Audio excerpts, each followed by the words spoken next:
the word question to 215-989-9858. Brothers and sisters, the Coons are alive. Okay. Okay, I think we got somebody right here. Voice call.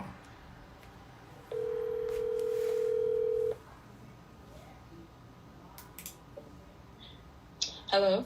Good morning, Queen. Did you have... And where are you calling from? And my... I just want to block this person who's trying to disrupt. That's all. Okay. Block. Okay. They were blocked. Okay. And you said Chesapeake, Virginia, correct? Yes, that is correct. I'll probably be coming, right before you ask your question, I'll probably be coming to Chesapeake sometime next month, August. I'm planning for my new book, Black Parent Advocate, The Art of War for Dealing with America's Public and Charter Schools. I'm planning to have that book released next month, and I'm going to do a black bookstore tour, and I will be coming to the 7 cities. So you could just stay up on my Facebook, Instagram, or Twitter, and that information will be posted there. Go right ahead with your question. Okay, great. Thank you so much. Okay, so let me relax myself first. Okay, my child is a boy, 13 years old. Yes, my husband is in our lives, and I have 2 boys. Mm-hmm. One is I guess, as the world would say it, he's regular, and the other one is special needs. He does have an IEP. We have an advocate that helps us, who is my brother-in-law. He's a speech pathologist, but he's out of New York, so it's kind of hard to do that, when he. But he's so much involved in our boys' lives as well. However, when we're down here, I really can't tell. Now, okay, let me start from the beginning. My child does not have any behavior problems. I do know that ADD, ADHD. There's no longer any ADD. Right, I know. That's kind of the problem.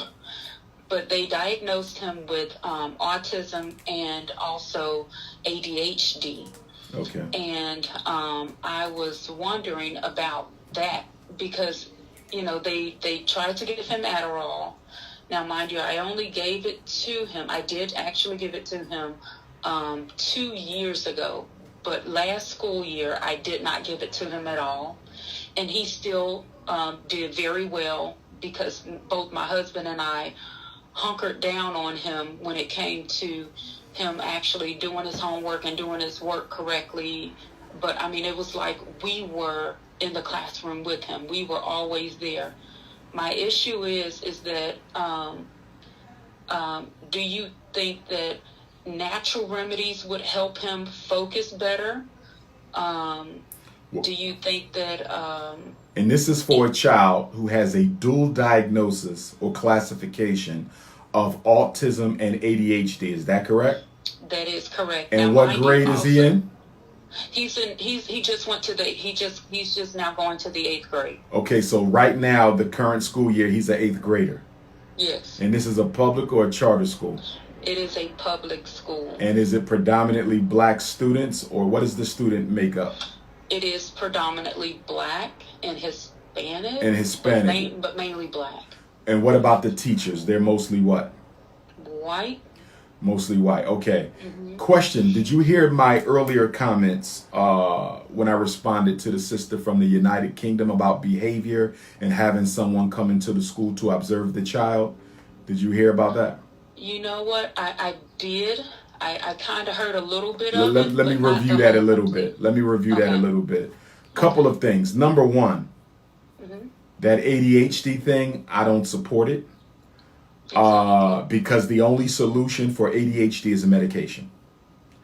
And I want every black parent who's listening and watching this on Instagram and on Facebook to understand something. When you get your child evaluated for ADHD, the only solution, and it's not a solution because it causes more problems, the only solution they have, I don't care if you live in the United States, I don't care if you live in the United Kingdom. I don't care if you live in the Republic of South Africa. I don't care if you live in Canada. The only solution that they have for that diagnosis is medication. That's it. There's nothing else they want with that label except drugs. So if we do not believe in drugging our babies, if we do not believe in Ritalin, Adderall, Concerta, Metadate, if we don't believe in this, crack for kids, because that's all it is, synthesized cocaine. If you don't believe in crack for kids, we should not be getting our children evaluated for ADHD. And I'm not coming down on you, Queen.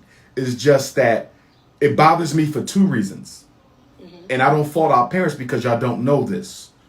Number one, once they know you have that label, they can put pressure on you through Child Protective Services to administer the medication. And once the medication is administered, they can put more pressure on you to make sure you do not stop. One of the fastest growing reasons for the removal of black children from the black home is failure to medicate. They are taking our kids from us. They are literally taking our children from us for discontinuing the medication or not getting the medication. And that's why we have to stop the ADHD evaluations. It is a trap. Now, in your case, we're a little late on that because they already know about the label. He's already on medication. Is that correct? No, he is not. I stopped it about a year and a half ago. Okay, and you didn't have no issues from the school? And I haven't went to go get any refills, anything like that. Okay. And he's been doing very well without it. Okay, when so I say very well, exceptionally well. So, okay, so if he's doing well without the medicine, then your concern today is not really behavior then, right? Or it's not behavior. It was never behavior. I don't know why they put ADHD on him, because I know that he has a focusing issue. However, we just have to continuously redirect him to make sure that he actually does what he's supposed to do as far as school is concerned, home, church, and when he's outside. He is socially awkward.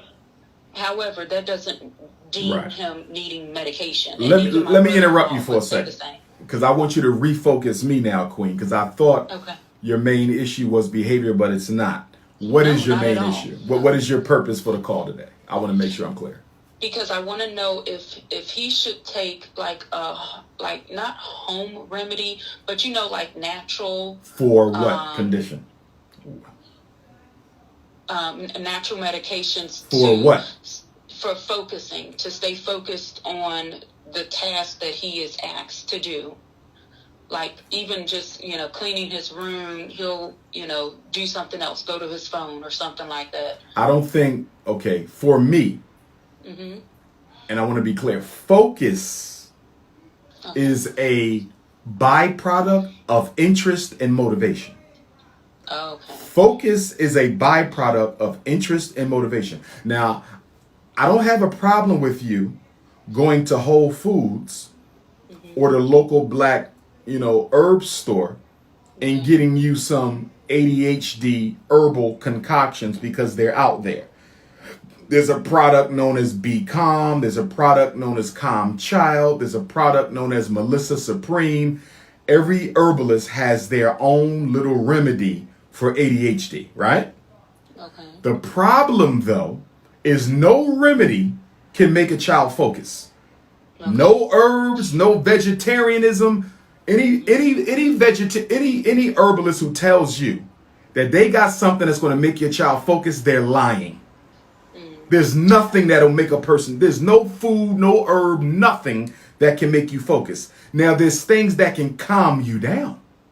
There's things that can calm down the central nervous system. There's things that can reduce brain activity. You understand? Okay. Yeah. But there's nothing that can focus you, because focus is a product of interest and motivation.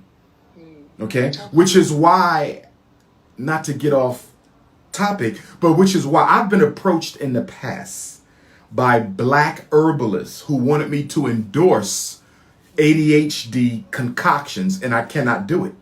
I told them I cannot do it because it's misleading. Because although your herb may calm down the central nervous system, your herb can't make a child focus. You see, now you can tell a black parent that because they don't have a doctorate degree in clinical psychology. You can't tell me that. There's no herb that's going to make a child focus. That's a lie. Focus is a product of interest and motivation. You see, so the question is, what can we do to improve your child's interests? And what can we do to raise their motivation? And I'm going to tell you right off the top, one of the best motivators for a child is disciplinary incentives. In other words, if you don't focus and get this work right, this is going to be the consequence. When you do focus and get this work right, this is what's going to be the reward. So in your household, you and your husband need to have a behavioral management system for your children. Each of them should have their own calendar, dry erase calendar, where you record their behavior for the whole month, and you set a goal with them, and you say, listen, there's 30 days in the month, 20 of them are school days. We want to see at least 15 out of 20 school days and 20 out of 30 days overall of positive, productive work. That includes all your chores. That includes homework. If you hit 20 out of 30, we're going to consider that a successful month. There will be a reward at the end of that 30-day period. Oh, okay. On the flip side, if you fail to achieve the goal on any given day, there will be a punishment each and every day that you fail to achieve the goal. In other words, Queen, I want you to be clear, and I want all parents to be clear. Punishments are every day that the child fails the goal. Every day there's a punishment if they fail. The reason that is we're trying to eliminate misbehavior. We're trying to eliminate irresponsibility. We're trying to eliminate dysfunctionality. So you punish every day they fail to meet the goal. But you only reward on a fixed schedule at the end of the month. And I'm saying at the end of the month for your son because they're a little older. If your son was 5 years old, it'll probably be at the end of the week. If your son was 8, 9 years old, it'll probably be every 2 weeks. If your son was 12, 13, where you are, it'll be every 3 weeks to a month.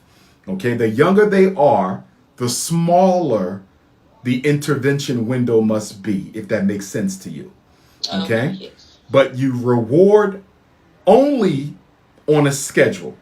You punish every single time. It's what I call double motivation. Double motivation.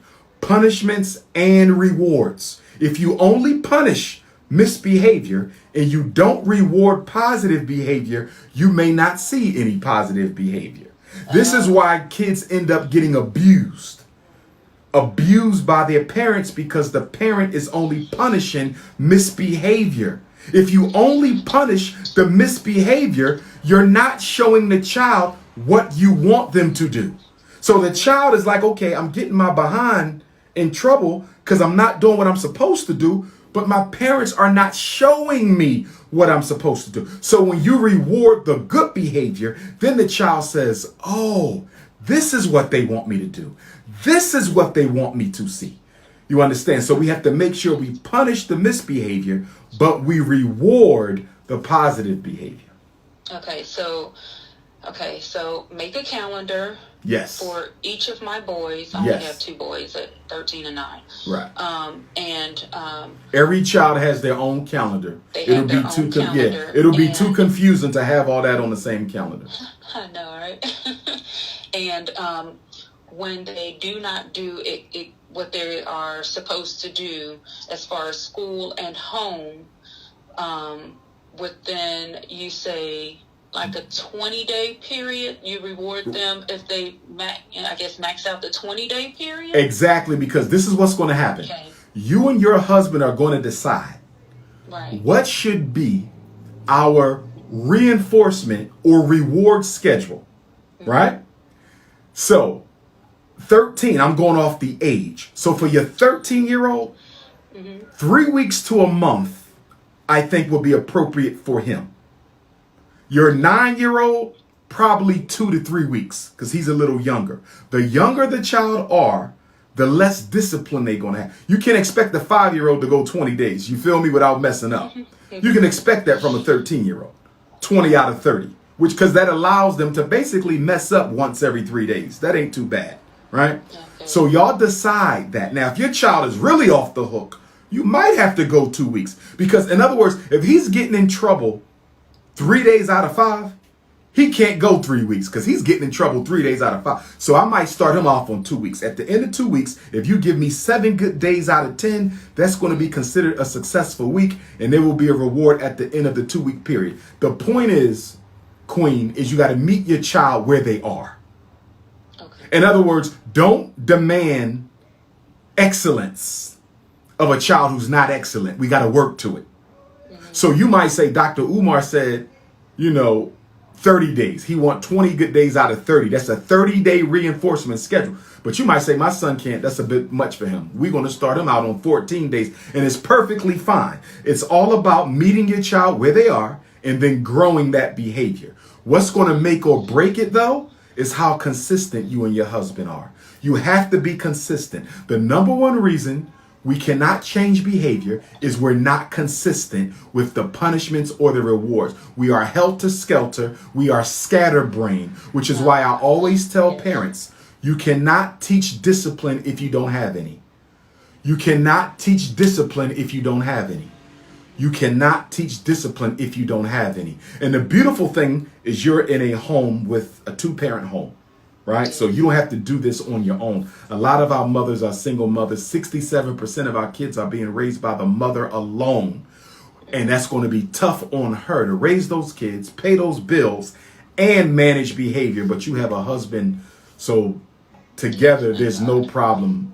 In fact, y'all might even take one child apiece. Y'all could do them together. It's only 2 of them. Y'all could do them together. Or y'all could say, you know what?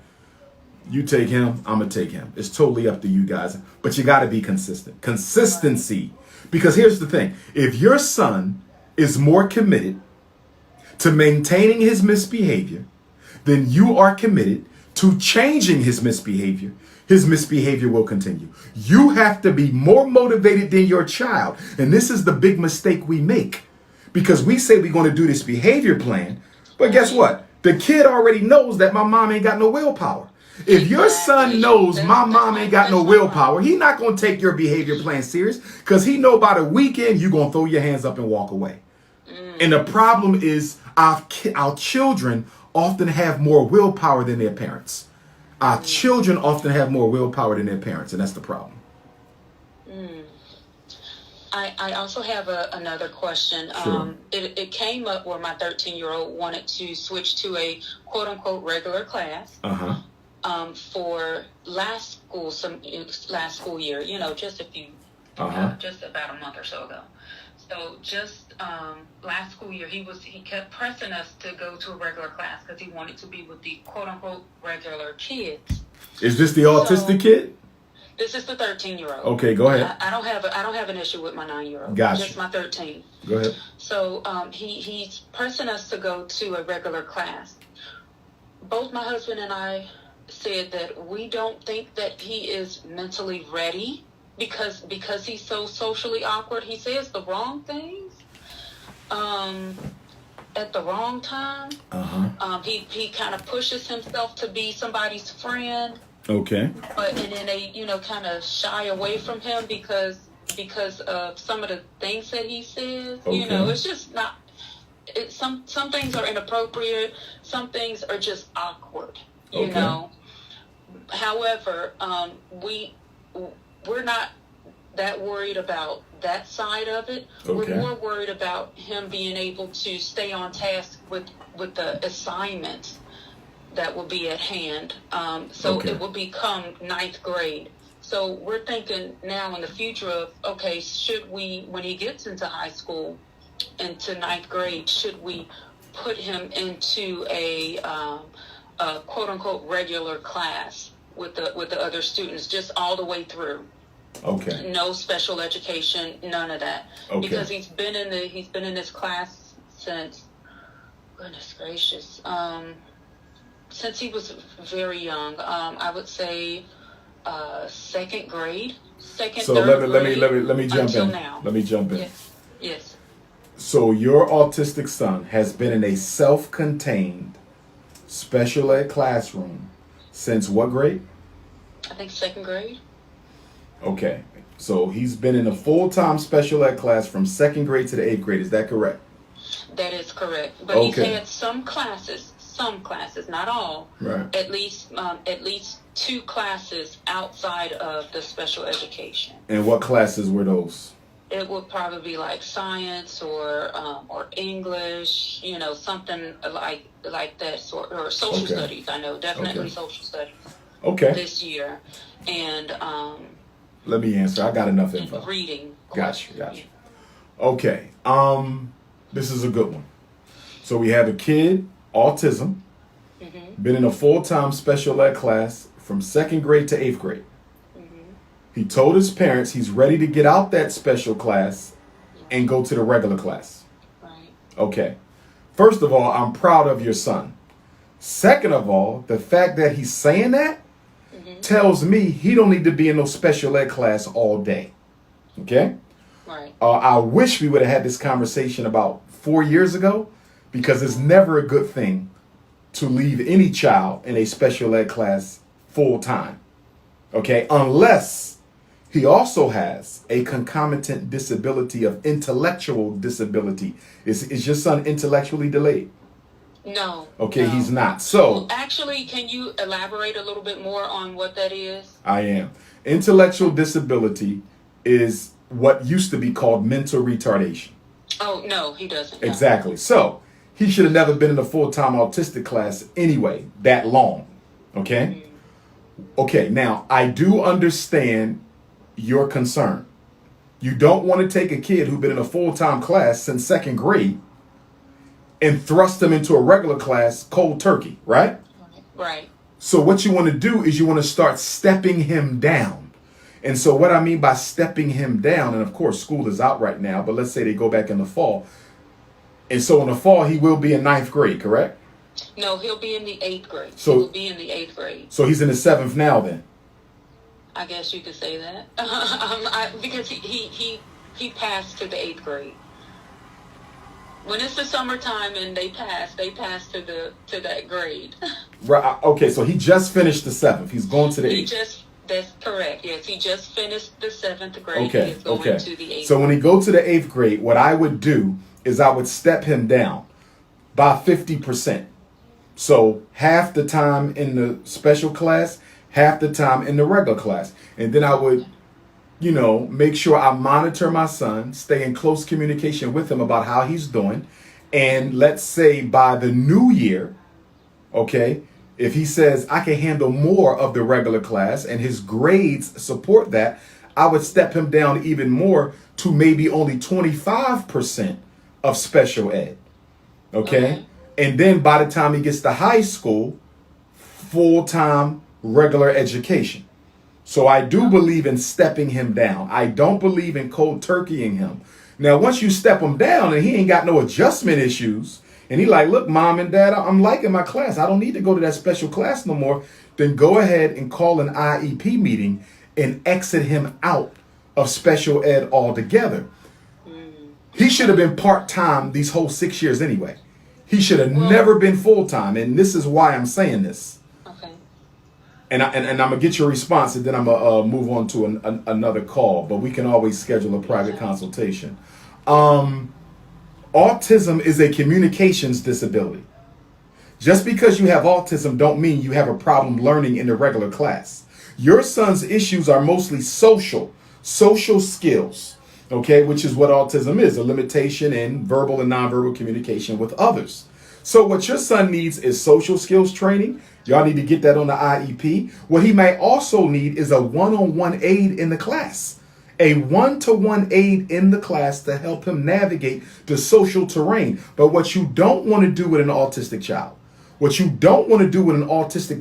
is hold him back academically because he's delayed socially. And that's what too many autistic parents do. And that's also what too many autistic IEP teams do.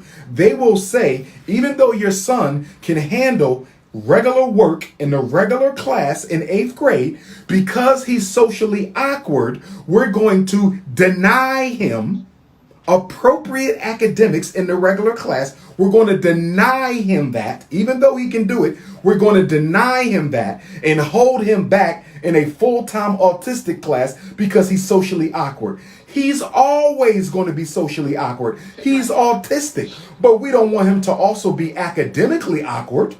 You see, so this is what happens a lot with the autistic black boys.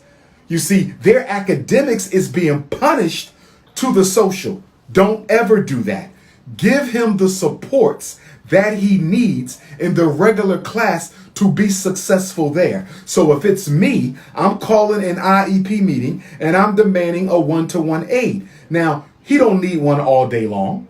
Pick and choose the subjects where you think he would most need that one-to-one aid, and you communicate that to the IEP team. We want it for English. We want it for math. We want it for social studies. That's it. Okay, 3 hours out the day. The other couple of days, we want him to try to make, the other couple hours of the day, we want him to try to make it on his own. But never punish an autistic child's academics for the social. He not in school for the social. He in school for the academics. That's correct. And the good thing about now is y'all got a year to test it all out before he go to high school. Mm-hmm. And I'm glad that young man wants to get out of special ed. Because guess what? Special ed kids are not socially graduated in America anymore. Okay? When I went to school, when you went to school, maybe, okay? We went to school with kids who were socially graduated. Even if they couldn't read, they got a regular diploma. Even if they couldn't count, they got a regular diploma. Even if they couldn't spell their own name, they got a regular high school diploma. George Bush destroyed that when he brought out the No Child Left Behind. And although we're no longer under that, we're under the Obama's educational law, Reach to Achieve or whatever it was, which is just an update of No Child Left Behind. But kids, special ed kids are not socially graduated no more. They have to pass the same tests. They have to qualify for state graduation criteria. And if they don't, they're not getting a diploma. And we don't want that happening to your son because he ain't got no reason not to get a regular diploma because he's telling y'all right now, I can do the work. And I believe him because autism is not a intellectual disability. It is a social disability. So we do not want to handicap him academically for the social. Get him a one-to-one aid. Yeah, well, okay. So he does have someone to go into the regular classrooms with him. Okay. Like, the English and the social. So it sounds like he already has the aid, and it sounds like we just need to increase his time in the regular ed setting. I think so. And so should I, when the school year starts, or before the school year starts, when the teachers go back, should I call for an emergency IEP? Yes. Yes. Okay. You don't even have to use the word emergency if you want, but I want an IEP meeting to discuss my son's program and placement. Remember, the IEP team has 3 responsibilities. Program. What is your son going to learn while he's in special ed? Placement.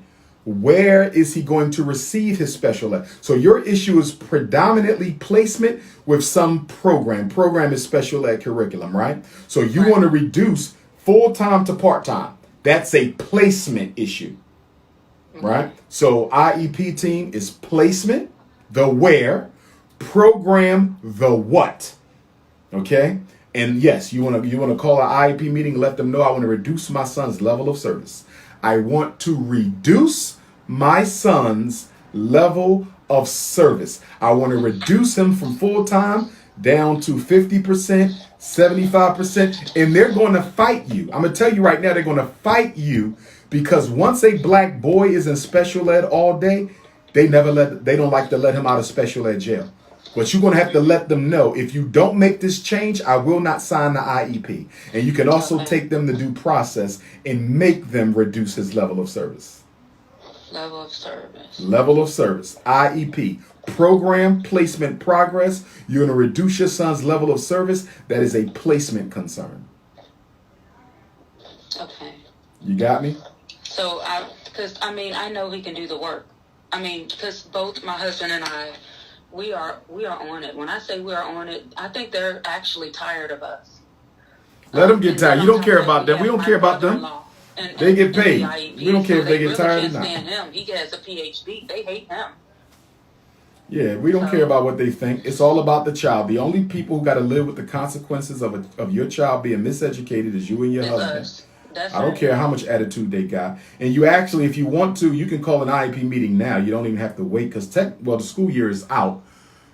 You could still have an IEP meeting over the summer. You could request it now if you wanted to. They still do meet during the summer, but there's nothing wrong with you requesting it as soon as September or August rolls back around, whenever your school district naturally begins the school year again. That sounds like all right? a good idea. So let me do this, my beautiful African queen. I want to run and get another parent on, but you have my number. So at any time, if we need to do a private consult, just send me a text message. Excellent. Thank you so much, Dr. Umar. No problem, love. Good luck with that. But get him out of there, though. By high school, we want him out of there, and we need to use next year as the step down. I surely will. Thank you so much. Okay, love. Take care. Bye-bye. All right.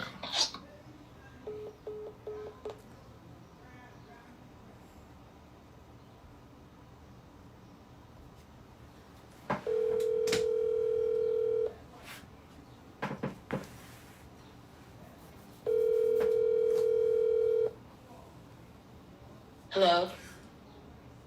Good morning, Queen. Did you have a call for the Black Parent Conference? Yes, sir, I do. And where are you calling from? My son, Sean. Where are you? Chicago, did you say? No, sir. I'm calling from Jackson, Tennessee, but I'm originally from Lexington, Kentucky. Okay, you're calling from Jackson, Tennessee, but you're originally from Lexington, Kentucky. Go right ahead with your question. My son, Shango, he just turned 7.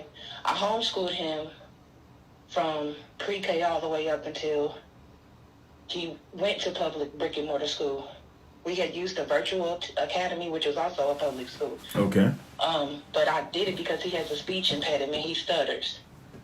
Okay. And stop right there. I got a question before you continue, and I might stop you from time to time to make sure I'm clear. Okay. Even though he was getting homeschooled, yes, sir, he could have still gotten speech therapy through the school district. Did he get speech therapy all this time? He didn't start stuttering until there was an incident that took place. It was had something to do. It didn't have to do with school that caused him. It kind of I understand. It was induced by something. Got you. Yes, sir. Go right ahead with your question.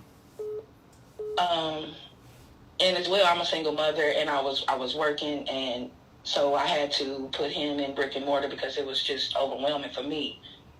And because I have another son as well that was being homeschooled. And as soon as I put him in brick and mortar, the stuttering issue, I guess the way that he responds, they wanted to turn it out to be a behavioral issue because he was getting upset, and distracted because he really does have a hard time now. And I had a consultation with the principal and his teacher, as well as another individual. They called me up there and they wanted me to put my son in speech therapy. I had really recommended it at first, and then I never heard anything else about it. I kept contacting them, kept contacting them, and then it went from that to, we need to get your son evaluated for ADHD. We need to get him evaluated because he's not focusing. He's not this. Mind you, my son is a kinesthetic learner. He's very hands-on. When I homeschooled him, you have to engage with certain children. Don't learn the same. So I was just trying to work with them to see what type of solution we could come up with, because a child, if they feel like he wasn't speaking up because every time he would try to speak, they would laugh, or the teacher wouldn't be as patient with them. Okay. And I noticed here they cutting back funding on the education. They're closing schools and building jails here. Got you. Let me deal with the question. Okay. Yes, sir. You said that you brought up to them that you wanted your son evaluated for speech. Someone in the school also suggested that he get evaluated for speech. Yes. You also said that he still has not been evaluated for speech. Correct. When did you initially request a speech and language evaluation? When? Give me a month and a year. This was when I transitioned him from virtual homeschool to. Give me a month and a year. When did you make the request? Give me a month and a year.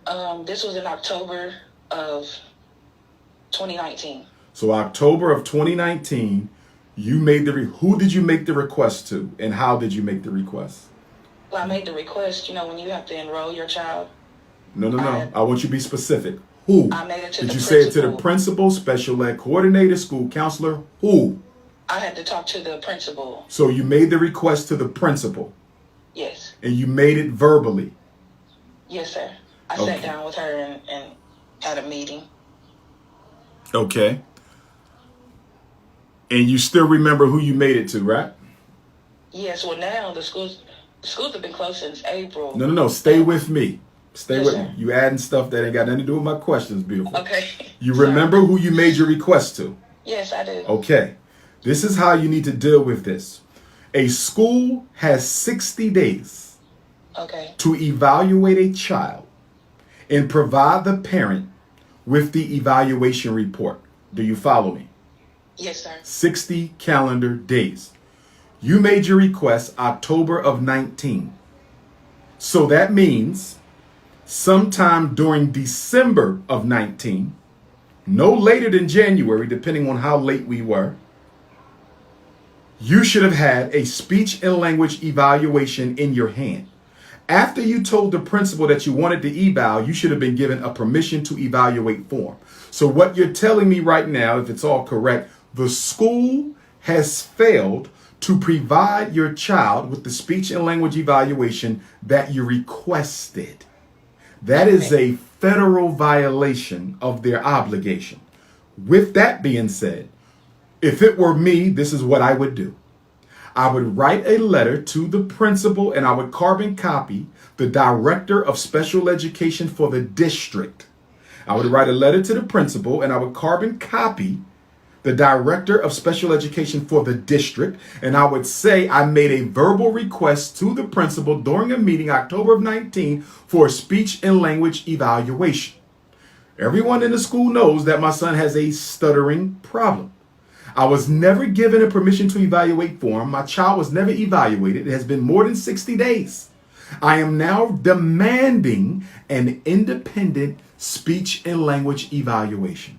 I no longer trust this school district to properly evaluate and provide my son with the speech and language services that he needs. The school has complained about my son's behavior.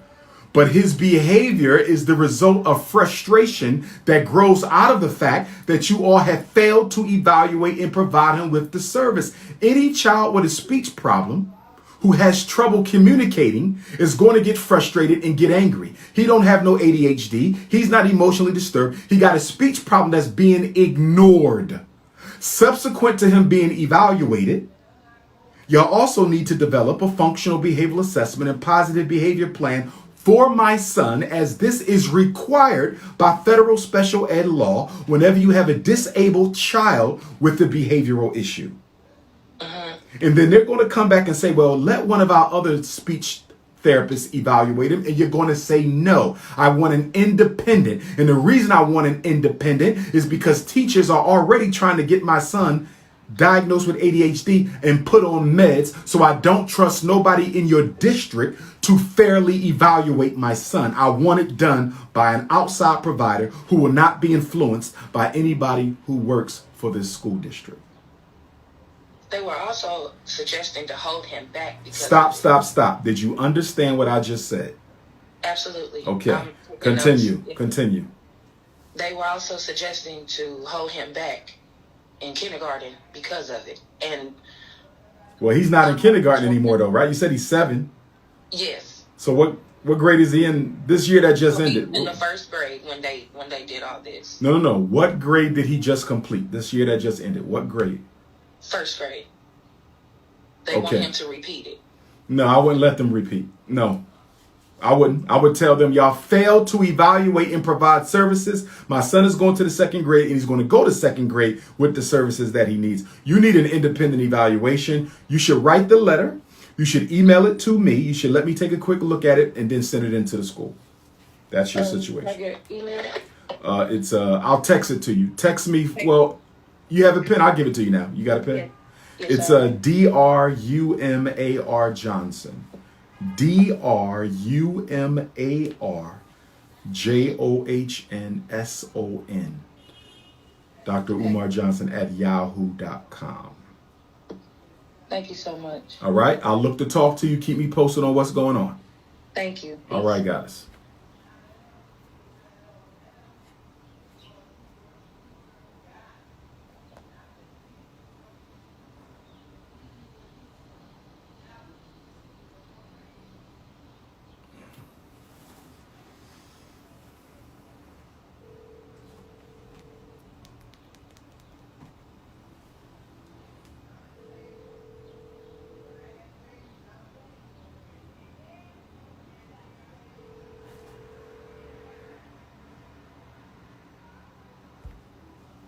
If you don't pick up the phone, I won't be calling you back a second time.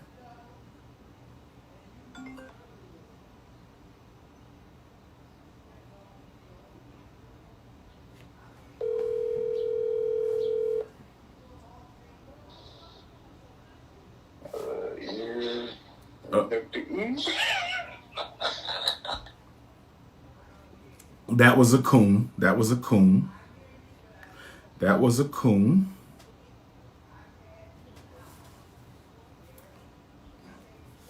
If you have a question, text the word question. I'm sorry, your message cannot be recorded. Okay. If you have a question, text the word question.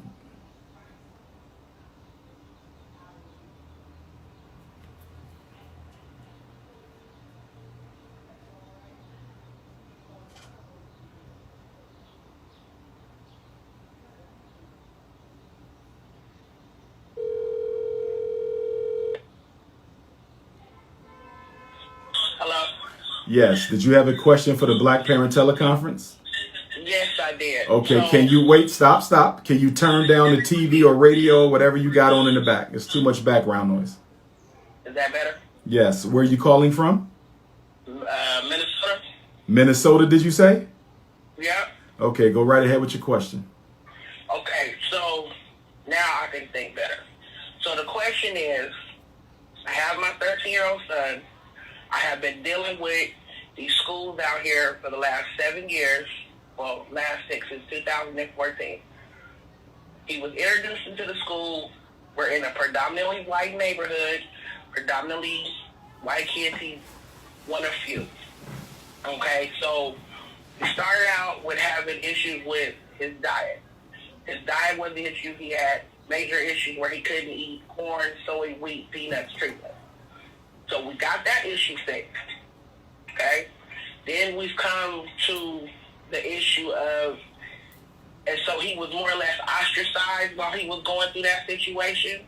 And so it created a situation of him feeling like he wasn't able to do much of anything as far as interacting with everybody else because of his diet. So now we're moving ahead to where he's at now, 7th grade. These issues have followed him. He's no longer having a diet issue. Now we're having straight out complete behavioral issues. He is to the point now to where he's being removed out of the classroom for just, disruption. He's not violent. He's not doing anything. And so I'm asking the school to help me out in regards to because they want him tested for ADHD. I do not feel like he has a attention deficit issue. I feel like it's more or less the issue of not being provided any support in the school as far as having more social things that he's able to have access to. Okay. How long has he been at this particular school? Well, this school that this is a new school that he's at now, and he just started this school, let's see, we're in 2020, so he just started this school last September. This school year that just ended, was this his first full year there or his second? This was his first full year. So you only been there a year. Right. 7th grade. Never been retained, right? No. Is he a special ed student? Well, that's what we're trying to get. No, he's not a special ed student, but Okay, they're trying to get him off. Okay. Huh? Finish. They're trying to get him in special ed, or you trying to get him in special ed? They're trying to get him into special ed. They're trying to get him to be committed as mentally disturbed. Because No. There's no classification in special ed called mentally disturbed. There is an emotional disturbance. Is that what you're talking there about? you go. Yeah. Okay. So most of the students at this school is white. Is that correct? Yep. Most of the teachers are white. Is that correct? Yep. How many other black students were in your son's class this past school year? This school, he has more African American students as well as Stop. African students. Specific question. How many other black kids were in your son's classroom this school year that just ended? I would say maybe 10. There were 10 black kids in his class? And I mean, he moved around classes. He's in 7th grade. Okay. But even So though I he would moves say around like classes, he 10. stays with the same students, though. Even though you go from class to class, you stay with the same students. As you, Right. I'm just saying 10 because 10 sounds like they must have a lot of black kids there if he got 10 black classmates. Well, I'm just saying that as far as like throughout the day, 6 classes, he's at least running into 10 students throughout his day. Okay. Did you hear my conversation with a parent earlier, maybe 2-3 calls I ago? did. Okay, I did. that's your situation. So this is what I would do if I were you. This is exactly what you need to do. First of all, the behavior problem. What exactly are they saying he's doing? That's the problem. He's not doing anything. No. You didn't. No. Answer my question. What Okay. are they saying he's doing? They're saying he's disrespectful. But what are they saying he's doing? Disrespectful doesn't tell me what he's doing. What are they saying he's doing? Not completing the work. He's not doing his work. Anything else? He gets up out of the classroom without asking. So your son will get up and walk out. Yep. Well, first of all, that's on you. Right there. Your son is in a hostile environment. And I'm not coming down on you. I'm saying this for the benefit of all the parents who are watching on Facebook and Instagram. You can't have a black boy at a white school who going to get up and walk out the class. He cannot do that. They will end up getting him classified emotionally disturbed. They will end up forcing you to put him on drugs. They will end up sending him to a discipline school, alternative school, juvenile delinquency center. He can't do that. There's no excuse to get up and walk out the class unless he get up and walk to the principal and say, hey, I'm being mistreated by the teacher. That's a little bit different. But even then, he just can't do that. So automatically, I'm thinking, that your son is contributing to this because you don't walk out no class. So He is, and I can't honestly say that he is. And the biggest issue that we're having with him is that, again, we lost his sister 3 years ago. And his sister passed away. You didn't say that. His sister passed away? Yes, his sister passed away. My condolences. What was the cause of death? She had a massive asthma attack. How old was she? She was 15. And he is how? Okay, she was 15 at the time she passed. She was 10 at the time when he passed. Okay. When she passed, and Okay. he has asthma as well. Okay. Hear me out. First of all, I want every parent to understand something.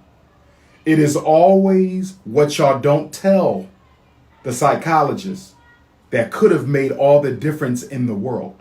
Now, you just mentioned his sister passed away, but you almost didn't mention the sister passed away. Are you following me? Well, I mentioned it earlier to you. So, Okay, I'm sorry. I didn't hear it. But anyway, yeah. that changes everything. Because Right. this just went from a badass black boy situation Right. to a boy who is grieving Yes. the loss of a sibling. Do you understand? That changes the whole thing. Now, and the school knows his sister. They know who she was and everything. So okay, let me continue. Okay. I got you. I follow you. All right. Okay. A letter needs to go from you to the principal, and that letter needs to state that my son, I'm constantly being contacted about my son's behavior. My son lost his sister 3 years ago. He's going through an adjustment phase right now because he lost a sibling. His behavior is a function of that grief. His frustration is a function of that grief. I am asking the school to be respectful of my family and supportive of my son as he goes through this process. Then the letter should also say this, but then I need to ask you if you've done this. Has your son received grief counseling outside the school? Yes. We've been doing counseling since we started school. Okay, stop. Okay. Is he still getting the counseling or is it over? He's still getting it. It's just now it's more or less him not really engaging with the therapist. Okay, so if he's not engaging with the therapist, he needs another one. Right. Well, that's the other issue. That's why I'm sitting here, and that's why I'm saying I need help. What's the other issue about the therapist? All you have to do is contact that he was going through an agency? No, he was going more or less through my insurance. Okay, then you get another therapist through your insurance. Now, what is the challenge with that?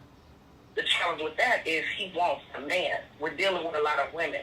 Okay, then I'm certain he wants a black man. Yeah, and he needs a black man. Right. And here's the situation, though. You said you're in a predominantly white area. Yeah. How far are you from the closest black town? How far are you from Minneapolis? Minneapolis.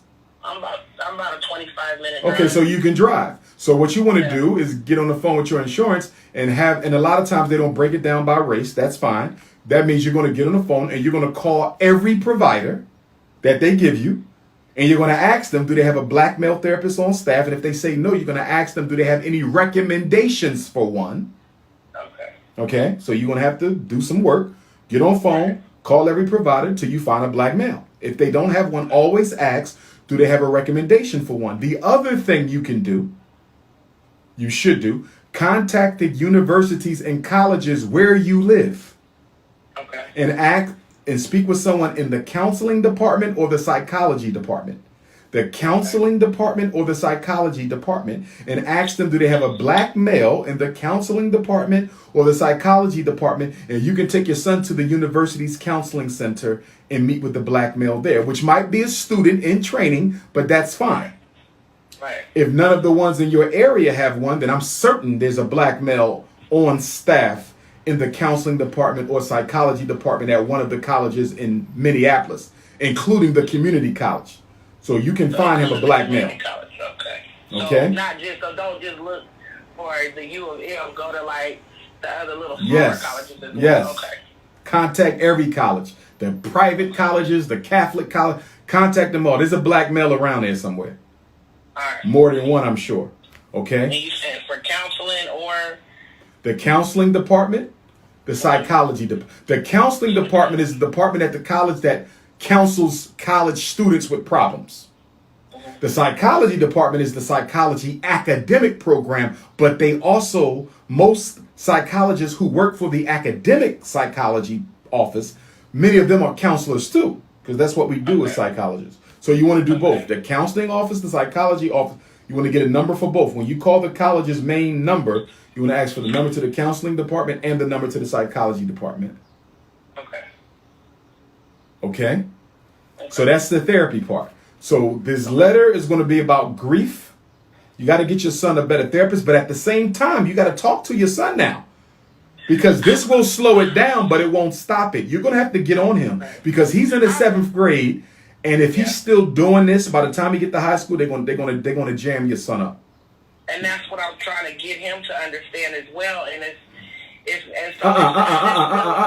It ain't about what he understands. Okay. Getting him to understand is good. You're not wrong there, Mom. But here's what I need you and every other mother listening to understand. Children don't change their behavior because you got them to understand something. Understanding something doesn't change a behavior. Let me give you an example. You and I are married and I'm cheating on you, right? I'm staying out all hours of the night.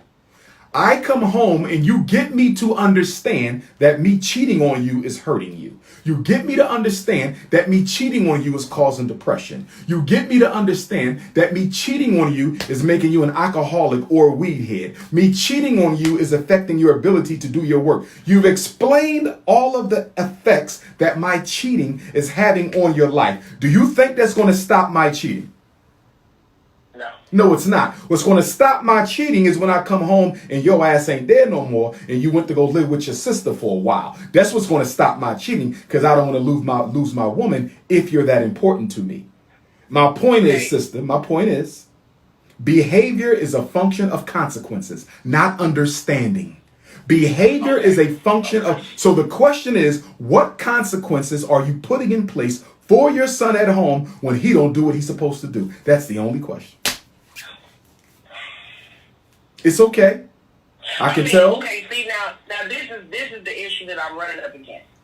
My parenting has changed because of the loss of his sister. What do you mean your parenting has changed because of the loss of a sister? And before you answer that, let me say this. You cannot afford to enable your son. If he needs therapy, get him to therapy. If you need to give him a hug and tell him you love him, give him a hug and tell him you love him. If you want to let him know, I know it's still hurting you lost your sister, nothing, that's good. But guess what? That does not replace discipline. Your number one job as a black parent with a black boy, and this is for all black parents with black boys. I have 2 girls. I wasn't blessed to have a son. Might have one in the future, but I think I'm kind of beyond that at this point, unless I marry a sister who already got sons. But anyway, your number one job is to teach that boy discipline, because if he does not have it, if he don't got it when he get to high school, we're going to be having a whole other conversation.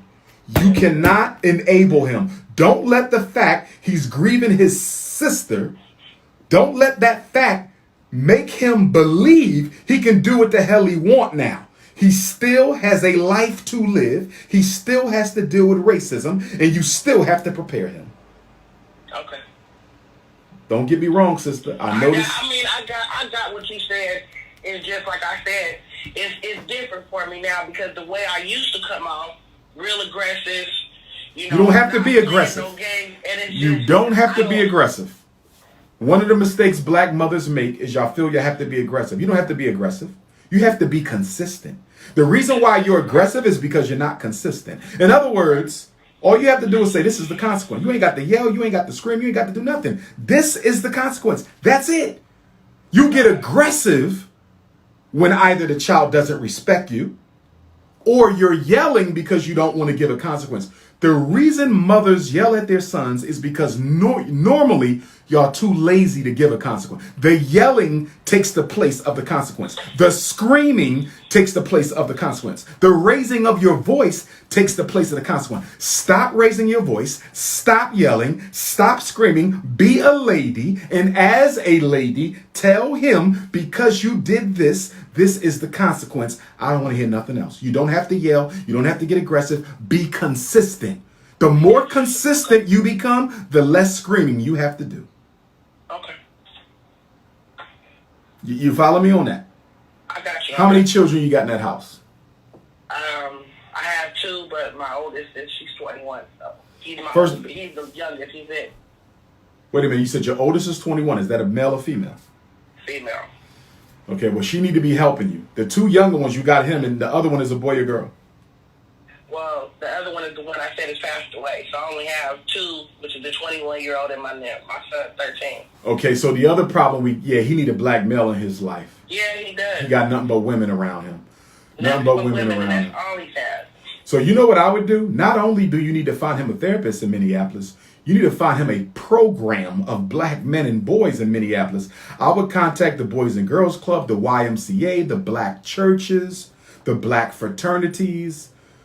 Okay, in other words, he go to therapy, and then right after therapy, he goes and he's in his astronomy club, a chess club, or writes a pack. He needs both.